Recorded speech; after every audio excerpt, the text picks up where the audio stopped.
to the world according to Jackie Simmons. I'm Jackie Simmons, and I am your host for this session on Emotional Teflon, how to stay positive in an emotionally negative world. And yeah, all right, the elephant in the room. We live in a flippin' negative world. There is no problem with that. Pardon me. Once you understand that we live in a negative world because our brain has a natural negative bias. Everyone's brain has a natural negative bias. So here's the deal. The deal is that we don't understand this. I wasn't given the instruction manual for my brain. I wasn't taught that my first reaction to everything is likely to be negative because that's the survival skill. And I was operating my life, as most of us do for much of our lives, on that survival level basis. And so while we can all debate Maslow's hierarchy of needs, the reality is that we are baseline survival motivated. And as I have had the privilege to interview amazing people on the shows, and the videos are up on the Suicide Prevention Movement YouTube channel, the interviews are all enlightening. This idea that our survival skill is so strong that it will wake you out of a sound sleep if you're struggling with sleep apnea. Our survival skill is so strong that when we get triggered, we can get violent at a second's notice. This is what allows the species to survive. The problem is that those kinds of reactions might not be appropriate for the stimulus that triggers them today.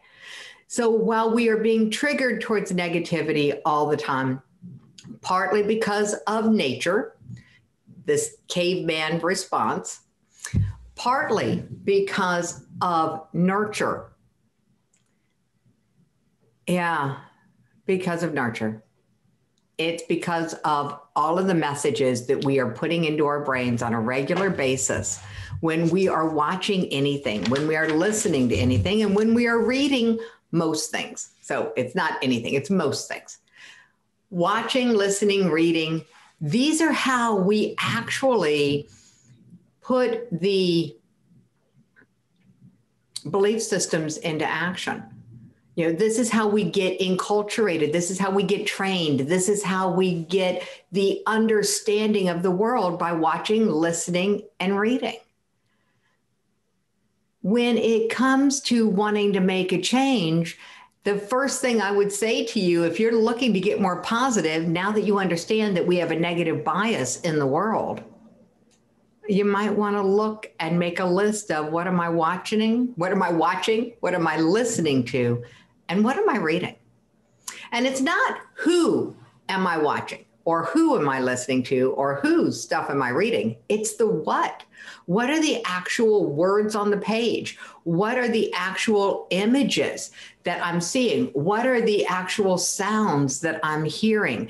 Let's get to the root of the issue. If you want to stay positive in a negative world, you have got to get past the critical thinking part of your brain. You've got to get away down a little deeper than what am I thinking?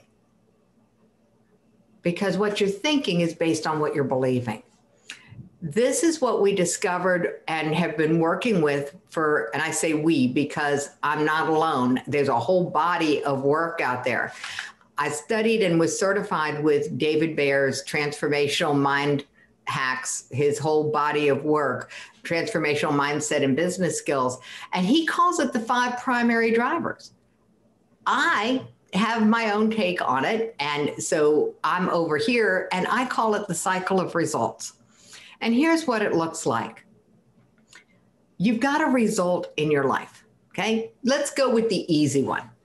You've got a certain amount of money in the bank. That's a result. It's not good or bad, it's just a result. But is it just a result. See, that observable phenomenon has to get through this filter in our brain called the reticular activating system that assigns it doesn't assign the meanings to things, but it allows us to look at things with meaning and to remember the things that most closely align with the meanings that we've assigned, our beliefs about how the world works. So if you believe that $1,000 means wealth, then you look at the $1,000, you're going to have a very different experience of this cycle of results than if you think that $1 million means wealth and $1,000 is nothing. So how does this all work? When you have a belief that says what wealth is and you have this dollar amount, it's going to reinforce whatever the belief is. Either I'm successful or I'm not successful.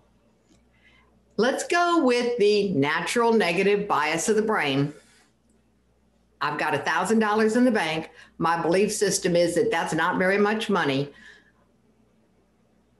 What's the emotion that's going to come from that? What are you going to think about that? We'll go to thoughts first, because this is how the train is usually. I believe that's not enough money. So what am I thinking? And you can pop it into the chat. You can get yourself a notebook for this one. I've got $1,000. My belief system is that that's not very much money. What am I thinking? That's not very much money. What else might you be thinking? What thoughts does this bring up for you? What do you feel? What are the emotions when you're thinking, I don't have very much money? What's the emotion that comes up for you? And go ahead and write it down, because we're going to be walking this through both directions. What's the emotion that comes up? And here's why the emotion is so important. It's the emotions that drive actions. We take action based on emotion. It's what gives us the energy to actually move our muscles towards something. So what are you thinking? Here's what it looks like if you're an entrepreneur and you have these emotions of, I don't have enough clients. The meaning that you might have assigned, I don't have very much money. The meaning you might have assigned to this is, that means I'm a failure in my business. If I have the belief that not having a certain amount of money, that having money I don't have, so that I don't meet the criteria for success in my brain, what I believe equals success, what am I going to think about myself? What am I going to feel? What are you feeling when you think about, I'm not successful? Oh, crap. What are the thoughts? And then what are the emotions? Because those emotions will drive actions. If I'm sitting here going, I don't have enough clients, I'm not successful, I'm going to possibly go into, oh, I'm not going to be able to pay my bills. I'm a failure. Oh, I see. There we go. This is pulling up the emotions. I see it in the chat. I'm a failure. I'm worthless.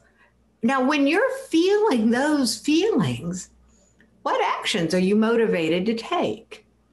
It's probably not, I'm guessing, put together a new marketing plan, make phone calls to potential clients, and send out emails announcing that I've got space on my calendar.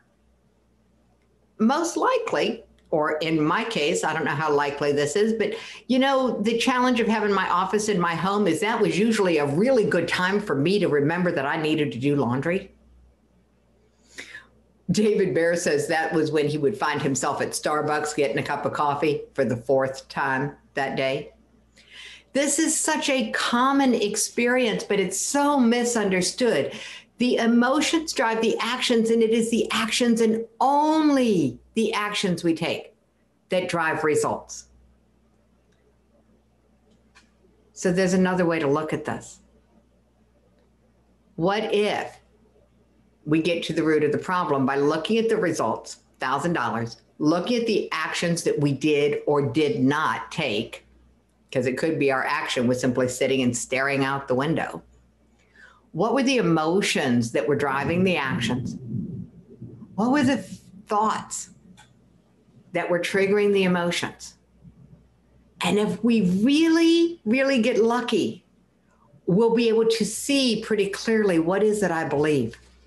What is the meaning I assign to this at a time I don't even remember? Because that's when most meanings are assigned. Let's make it easy for you to understand how meanings are assigned. Baby, crawling around. Babies like to crawl around. It's exploring the world. There are no meanings. Everything is new and exciting, crawling.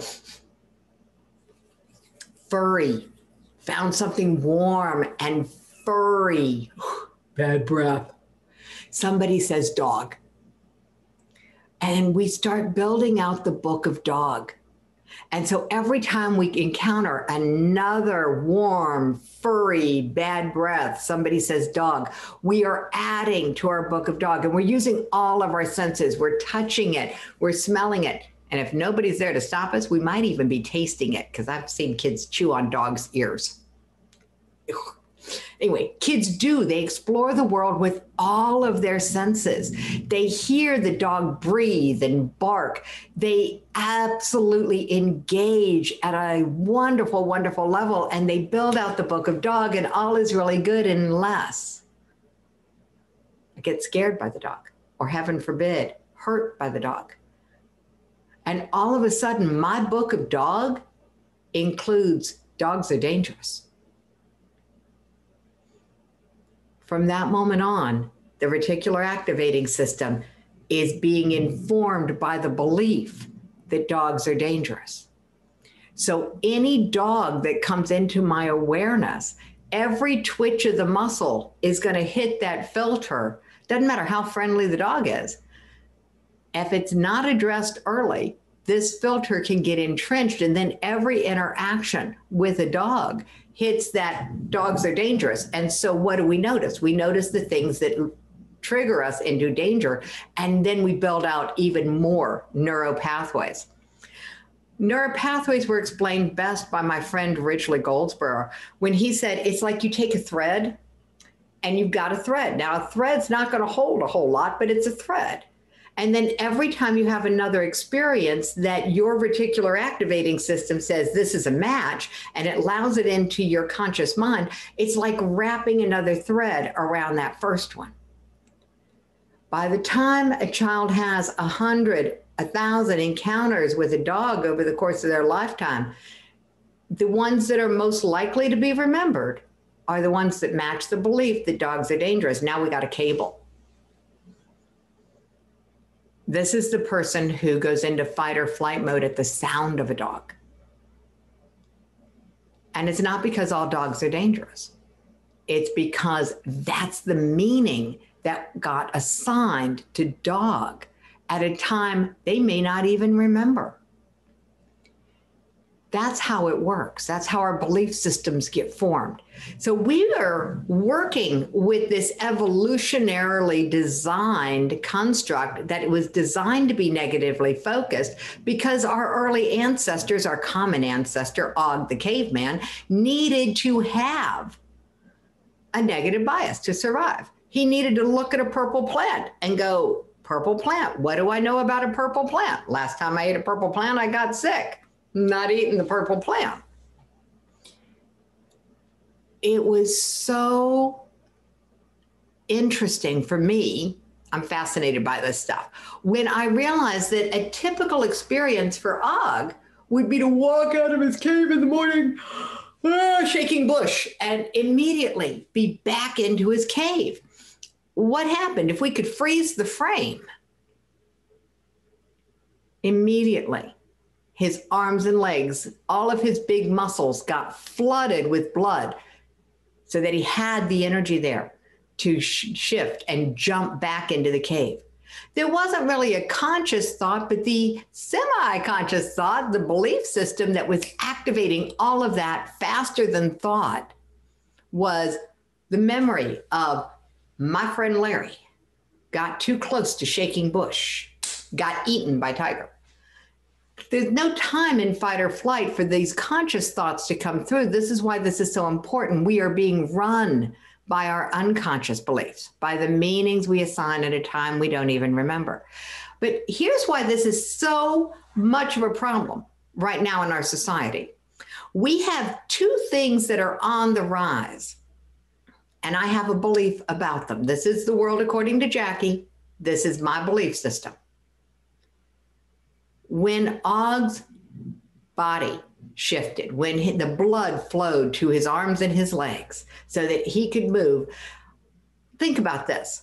When you're trying to survive, when you're going to wrestle or run from a saber-toothed tiger, what percentage of your resources do you want to have available? 50? 75?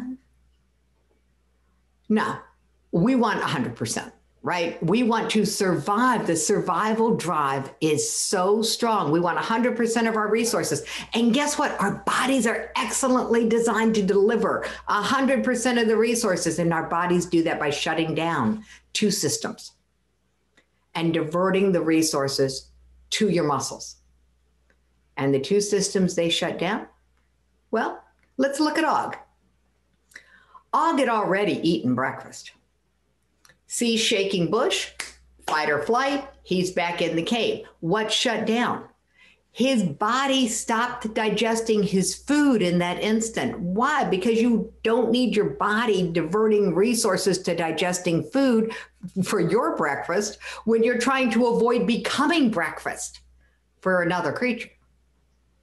The second system that the body shuts down. Oh, and by the way, shutting down the digestion and getting hit with these stressors all the time and our systems getting shut down, I believe is a contributing factor to obesity, that we are no longer able to digest our food as well as we might. And there's some cures for that are coming. Hang on. The second system that shuts down. Think about this. The day before, Og was walking through the brush, not being too mindful, and scraped his leg on a plant. Do you want your body focused on healing the scratch you got yesterday? Or do you want those resources available to avoid becoming lacerated today? So healing shuts down in these moments of being hit with the fight or flight cocktail, with what I call the stress cocktail of chemicals. We go into fight, flight, freeze, faint, all of these F words that they have come up with to describe the experience of being triggered. And our healing, our body's innate ability to self-heal gets turned off. Now, here's the real deal. Let's go back to Og. Unfreeze the frame. Og is in his cave. Let's assume he engaged with the shaking bush creature and he's fighting or he's fleeing. What is he going to do when he's done? Shake it off. Deep breathing, getting your diaphragm to move down, filling, doing what they now call belly breathing, where your belly actually moves. This triggers your body. This is the other piece of our wiring that we inherited from Og. It triggers your body to release the counterbalancing chemicals. The physical activity gives us the runner's high. It releases the endorphins, the feel-good chemicals. The deep breathing also triggers the sensors at the base of the lungs that tells our body we're safe. Release the chemicals to counterbalance. Here's where this really trips us up in our culture. We don't have a lot of real dinosaurs. We don't have a lot of real saber-toothed tigers. That doesn't stop the system from firing for any perceived threat. And guess what? I say perceived threat because your body cannot tell the difference between a real threat and a perceived threat. This is what makes PTSD so deadly to our bodies, is because in that moment, our body actually believes we are living it, not reliving it, but living whatever that original trauma was again. But let's pull it back from trauma and that discussion and just go to a normal day in the life of Jackie. And one of the reasons why I have an office with a door now that closes. No real dinosaurs, but my boss used to come and stand over my shoulder and ask me a question, and I wouldn't be able to answer it. And I'm like, I'll get back to you. Best I could do was maybe mumble that, and he would go away. Now, what was happening when he was standing over my shoulder? I was in fight or flight mode. Was I breathing? Barely. Shallow breathing, by the way, this upper chest breathing will actually trigger your body into stress. So something to be mindful of. Anyway, I'm shallow breathing if I'm breathing at all. I mutter, he leaves. What do I do once he's gone? Darn, that's what he wanted. And then I'd have to chase him down the hall. I had no clue what was actually happening in my body and that there was nothing wrong with me. That whole brain fog, I couldn't come up with the answer. I couldn't access it in my computer of my head is normal. Why? Because you know that blood that flooded the arms and legs of Og? That blood came from the outer regions of the head where your higher functioning parts of the brain exist. It pooled in his brainstem. Why? Because it would prevent him from bleeding to death if he got a head injury, which was kind of common wrestling with a saber-toothed tiger, but it was not common dealing with my boss. And yet I was dealing with it on a regular basis, not knowing what it was, just knowing the exam that this is what was happening. This was the experience of it. Fast forward many years later, now I know how all the system works, and there are some simple ways to create a different experience. So we'll come back to the wheel of results in just a second, but let's go here to what we just learned from Og. If you want to come out of stress, take a deep breath. Yeah, I know, it sounds very simplistic. But whether you would go with the box breathing that we were exposed to yesterday, and I'm going to have to remember the name of the speaker because multiple speakers have given us breathing techniques, and we got a new one on the summit earlier this season. Deep breathing. Just take a deep breath, relax, allow your body to come out of fight or flight. And then look at what you want to create in your life again. So that's how this whole cycle of results, if you look at your results and you start realizing that you're not happy with them, it's not a positive, it's not an up, your energy drops when you look at the results. Something as simple and as objective as a number in a bank account. Start with something simple and objective. And just see if you can get to, what do I believe about this that is pulling my energy down? And then we're going to shift all of this for you. On the positive side, it works just as well. What if you gave yourself permission to envision that number in the bank account being the result that you want? It's not there yet, but you identify the result that you want. And you look at that and you go, this is my result. What are the actions I've taken to get that? If you go ahead and claim it as having it now, you can let your imagination run wild with this. What are the actions I took to get this result? What were the emotions? How was I feeling about myself, about my project, about the people around me that gave me the emotion that drove that action that got the result? And I got some tricks for you coming up on these. What was I thinking? What were the thoughts that drove the emotions? And that's where we're going to play in just a minute, because here is what I have come to understand. We can change our beliefs if we are willing to run this cycle backwards, starting with the result that we want. Start with the image of the result that you want. Allow yourself to own it. and all of the emotions that go with owning it, having it. It's there. I did it. How did I do it? What were the actions I took? How did I do that? What were the actions I took? What were the attitudes? What were the emotions that I felt that allowed me to take those actions? What was I thinking? And we can retrain the belief system by doing this. And the more times you do it, the faster you retrain your belief system. So here's 2 hacks, 2 questions, and then I'm going to give you something that supercharges this whole process. So the first question addresses the thinking and the emotions. Okay, it addresses thinking because we're going to be using a lot of words, and emotions are only few words. Emotions are usually one word. We've confused our English language because we ask people, how do you feel about that? And what we're asking is, how do you think about that? So realize the language got trippy between thoughts and emotions. So we're just going to go with them together and call them attitudes. And here's the question you ask to be able to retrain your brain around thoughts and emotions.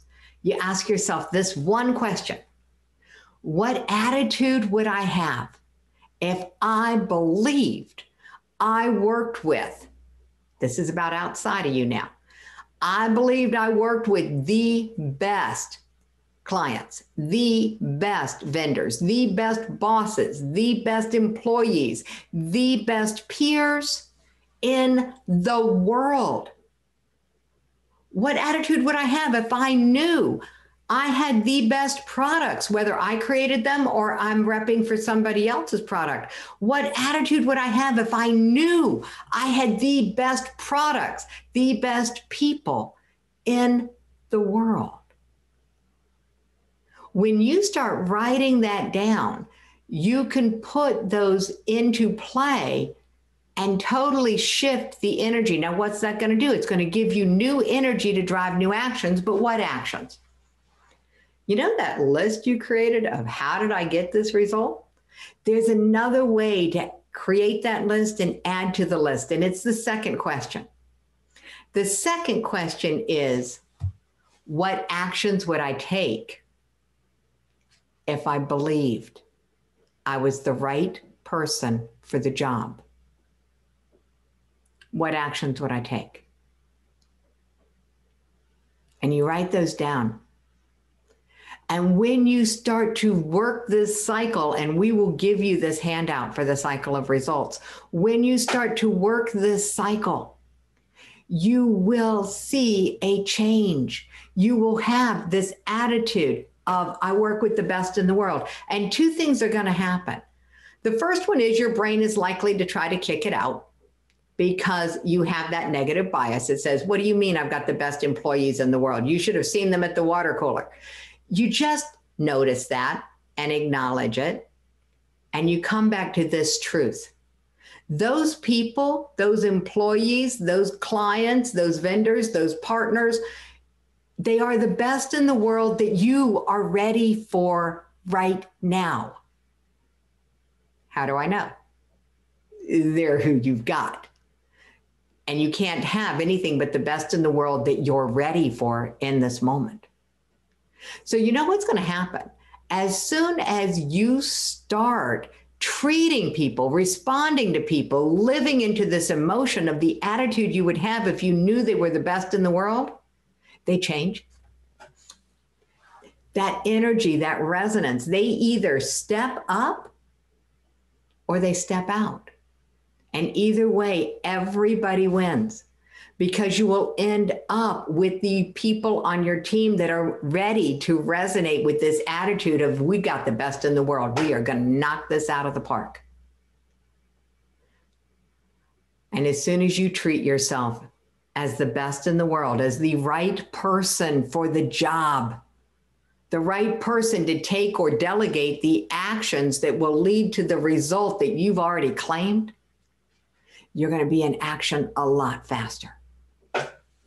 So That's how this plays. So we've gone on this journey for how your body really works, what's happening when you get triggered into fight or flight, how that actually shuts down the parts of the brain that you need to succeed, how to get that back by taking on a practice of deep breathing. And when you are in a calm space, taking a look at your world through the cycle of results. Look at the result you have in your life. Check out what actions got you that result. And this applies whether you're in business or in a relationship. If I'm looking at this result, I don't feel close to my family. Well, what actions have I been taking that has led to this result? Oh, I haven't been telling my family what I'm up to. Well, why not? What's the emotion that's in the way of me talking to my family about what I'm up to? Oh, I think they're going to judge me. I think that they're going to tell me to stop being an entrepreneur and to get a job. That's what I'm thinking. Now, why? Because I have a belief system that says my family cannot support me. And it's not because they're mean. It's just because I don't, and whatever you fill in the blank, I don't believe what. And then you start putting this cycle to your benefit. And you go, okay, let's change that belief. Let's go with this attitude of my family is the best in the world. My family is the most supportive in the world. What attitude would I have if I was believing that my family was the most supportive in the world? How do I feel now? What actions will I take believing that my family is the most supportive in the world?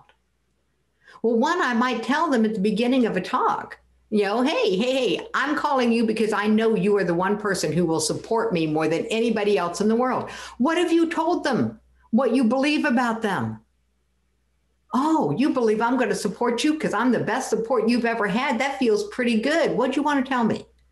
Their reaction is going to be different if you have already clued them into the fact that you think that they are the best in the world at whatever it is you've decided to believe. And from that action, you will get a different result. In this scenario, what's the most likely result? If you are treating your family knowing that they are the most supportive in the world and you are acknowledging them for that before you share anything with them, the result's going to be a little different. And that's how the cycle works for you. Breaking it down, you're naturally prone to stress. You're naturally prone to fight or flight. The solution is as simple as 3 deep breaths.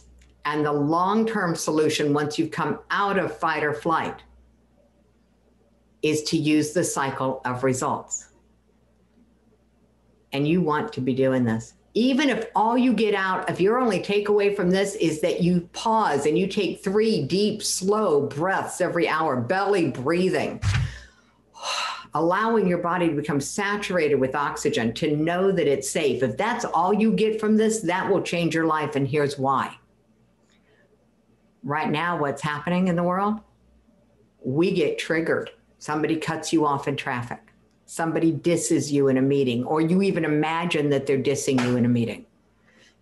You get triggered into fight or flight. But if you don't know that that's what's been happening and you hold your breath and you're shallow breathing and you're just upset and you don't know how to pause and take 3 deep breaths to start counterbalancing this, your body's dealing with that level of the stress cocktail in your bloodstream, and it has to naturally degrade. And depending on which aspect of that cocktail, you could be looking at anywhere from 6 hours to 24 hours before it gets out of your bloodstream. And the reality is, the odds are that in less than 6 hours, you're going to be triggered again. Something else is going to come. Now you've already got this level in your bloodstream and you got this on top of it. And every time that you have this amount in your bloodstream, your digestion is shutting down and getting funky. Your healing is shutting down and getting funky. So we've got the rise of autoimmune disorders going on. We've got the increase in obesity and diabetes and all the things that go with that going on. And I believe that the root cause is not understanding the stress response and how to change what we believe.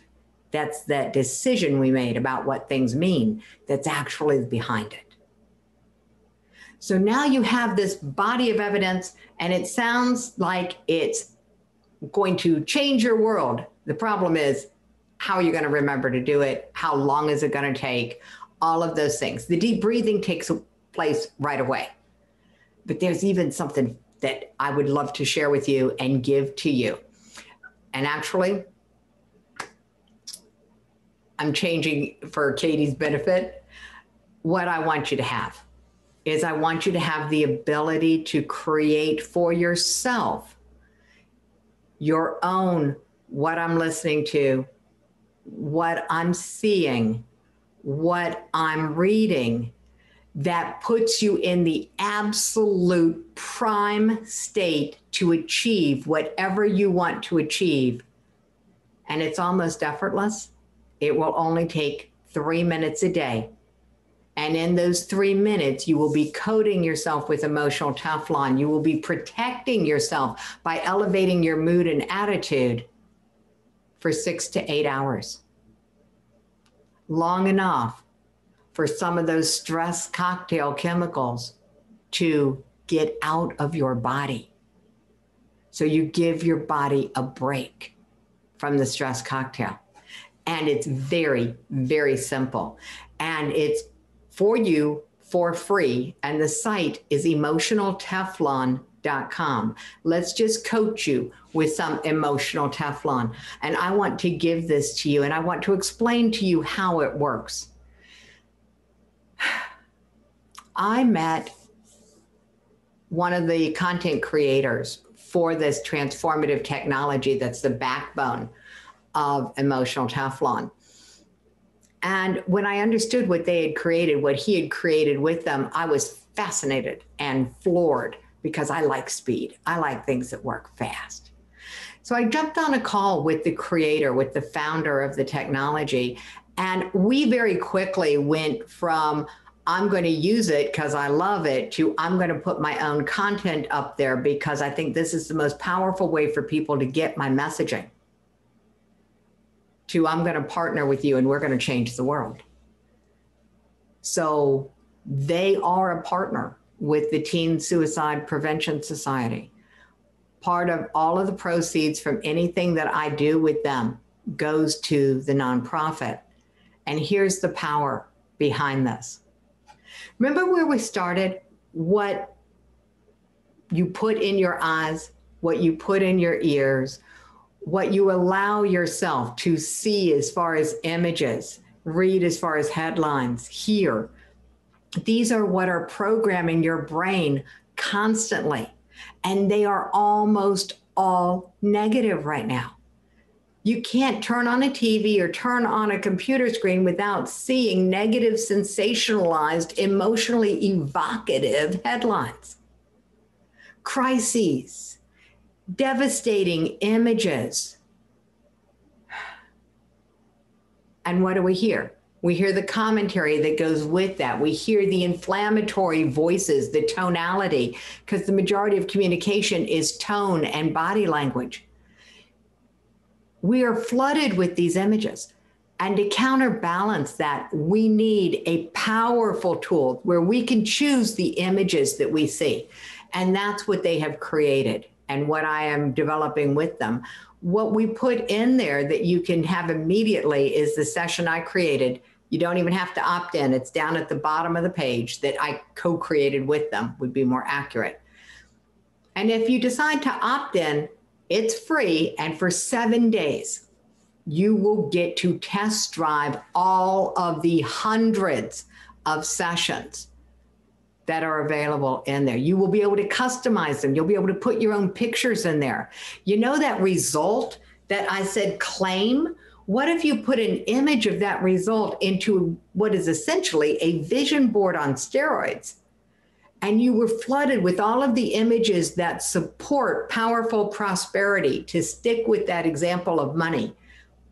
Or maybe the result that you want is to heal your body, and you put images of yourself at a healthier time, images of the places you will travel when you feel better into a session like healing and harmony.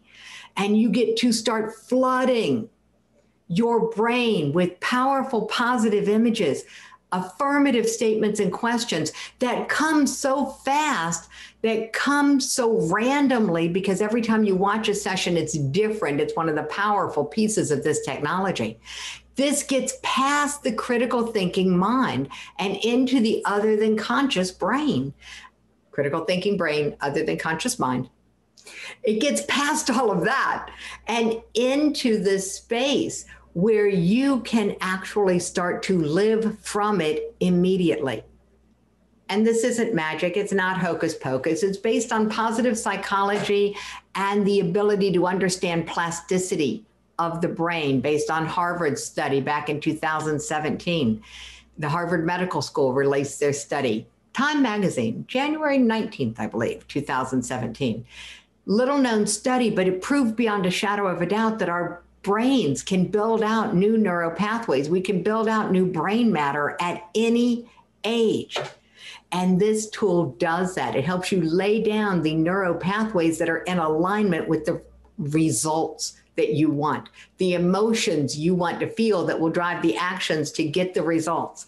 What if you had a shortcut to managing your mood, your attitude, your thoughts, and your emotions, and all you had to do was push play? I recommend you also put your own pictures in there. That process is super simple as well. After 7 days of using this, if you decide it's not for you, but you have to promise me you're going to use it, that you're going to watch at least 3 minutes a day, okay? Super simple instructions.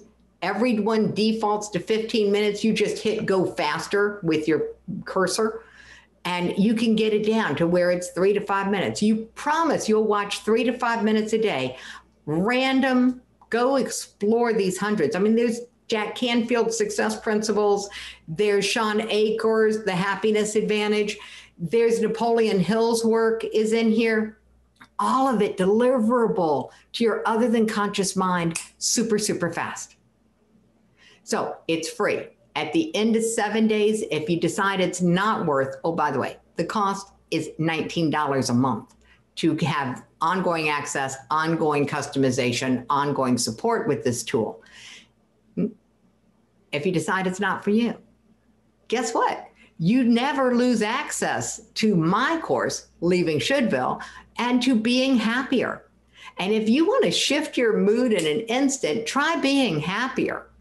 It is full of these images of smiles and the affirmations and the affirmative questions that support you going, how did my life get so wonderful? And shifting the energy just in that instant. And the effect lasts for 6 to 8 hours. And if Being Happier is too big of a gap, if you're like, it's stressing you to watch all these images of happiness because that's a gap between your reality and the images is too big, because you've been swimming in Shouldville, you've been living in Shouldville, you've been engaging in should fests with your friends and family where you guys are shoulding on each other all the time and it's pretty stinky, then shift over and watch Leaving Shouldville and get your brain out of the should habit so you can live should free, live outside of Shouldville, and then use all of the other tools inside here, all of these other sessions to give your brain permission that this is who you are, how you deserve to live.